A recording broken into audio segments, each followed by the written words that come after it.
တိတ်တထောင်ဝင်းကျင်ရှိပြီးဘာလို့မှမသိဘူးဆိုတဲ့လူချင်းမင်းတို့အတွက်ဒီခန်းလေးကတော့ investment လုပ်လို့အကောင်းဆုံး location မှာရှိတဲ့အခန်းလေးနဲ့မိတ်ဆက်ပေးသွားမှာဖြစ်ပါတယ်ရှင်ဒီခန်းလေးကတော့တင်ငန်းကျွန်းမြို့နယ်ငမိုးရိပ်ရက်ကွက်ငမိုးရိပ်ဆယ်လမ်းမှာရှိတဲ့တတိယထက်၄လွှာအခန်းလေးပဲဖြစ်ပါတယ်ရှင်ဒီခန်းလေးရဲ့ location အနေနဲ့ကတော့မလိခကွန်ဒိုရဲ့မျက်နှာချင်းဆိုင်ရတနာမိန်လမ်းမကြီးကျော်ကဲတန်သူမှာမိန်လမ်းမကြီးကိုတဲပေါက်ပြီးတော့ဆမ်မြဈေးတို့လေးတောင်ကန်လမ်းတို့နဲ့လည်းနီးပါတယ်ကားမတိုင်နဲ့တော်တော်လေးကိုနီးရဲ့အတွက်အိမ်ငှားစားမလားပြန်ရောက်မယ်ဆိုလို့ရှိရင်လည်း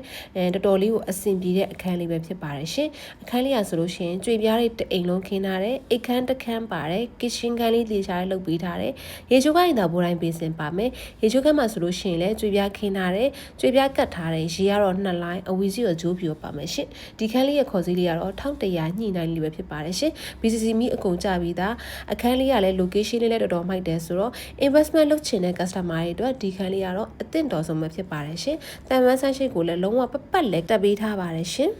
ခန်းလေးကိုစိတ်ဝင်စားလို့ဆက်သွယ်ခြင်းเนาะကစ်ကိုဆက်သွယ်လို့ရပါတယ်ရှင်ကျေးဇူးပါ